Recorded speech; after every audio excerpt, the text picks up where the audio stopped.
South Aussie with Cosi. Around the year 2000, I spent 3 years studying a Bachelor of Agriculture at Roseworthy College and right here at Waite campus. I was constantly blown away by the fact that I was studying on a place that was set on 54 hectares, yet only located 7 k's from the CBD.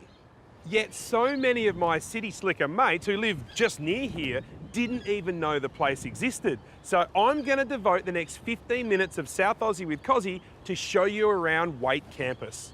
But before we go any further, we better start with the history of this place, because it's a story of hard work and an act of generosity that I can't even comprehend.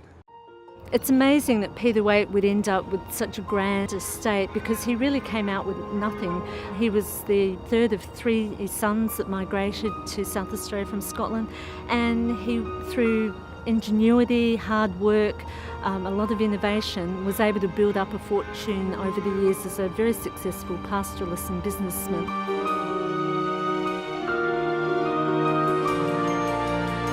After the death of their son David in 1913, he drowned, he disappeared at sea, and from that tragedy the Waites made the decision to leave the house and the land to the university.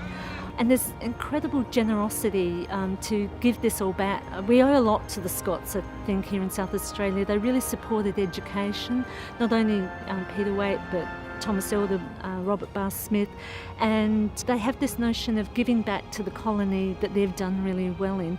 I think it's an incredibly generous legacy. It's one of the largest in South Australian history.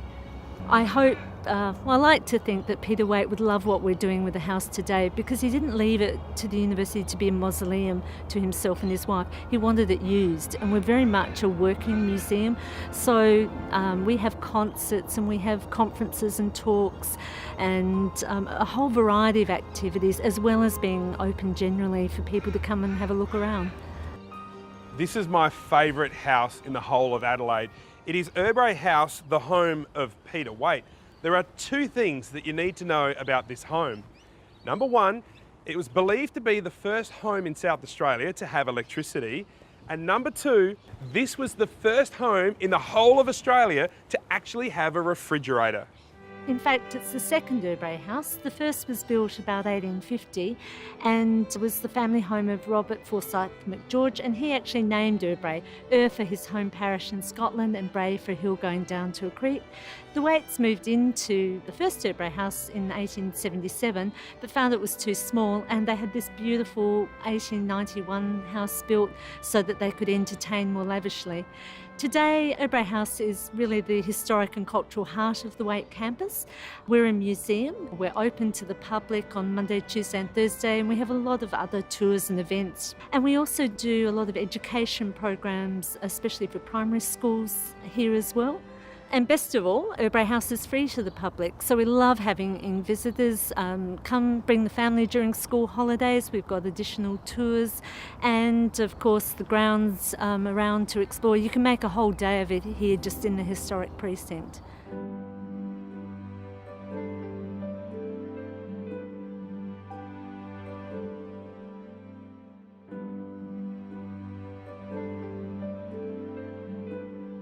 The house is massive. It's got 10 main rooms and then a number of bedrooms.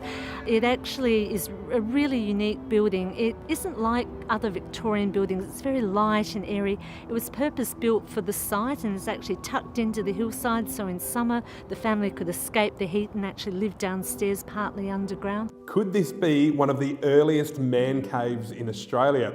This is the billiard room of Mr. Peter Waite at Urrbrae House.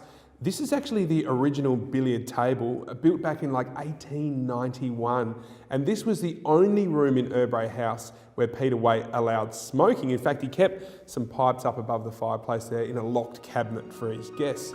My favourite room inside Urrbrae House is the library. It's got all these beautiful built-in bookshelves, including with their little leather dust covers. And you get a real sense of someone who's interested in ideas in that room.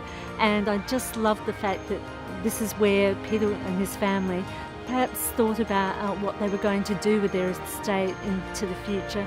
And it has a real calming feel to it.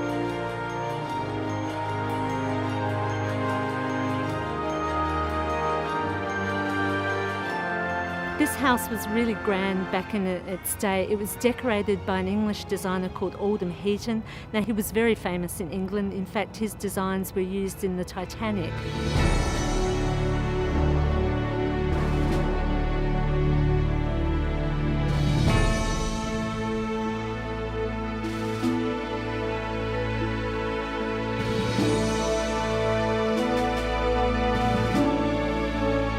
This area here, the croquet lawn, the Adelaide Hunt Club would gather for its meets. The ladies in their fine gowns would be up on the balcony watching the riders take their jumps. They would have dinners for 100 in the ballroom of Urrbrae House. Mrs. Waite would have her ladies' afternoon teas. So it was very much a social hub of the Adelaide Plains. The Urrbrae House gardens, located here at the Waite campus, are absolutely beautiful. You've got to take your hat off to the 35 odd volunteers that help keep this area so amazing. And best of all, you can visit here with your family or your friends and spend an afternoon in the gardens for absolutely nothing. And as they say in the show, that's a bargain. South Aussie with Cosi.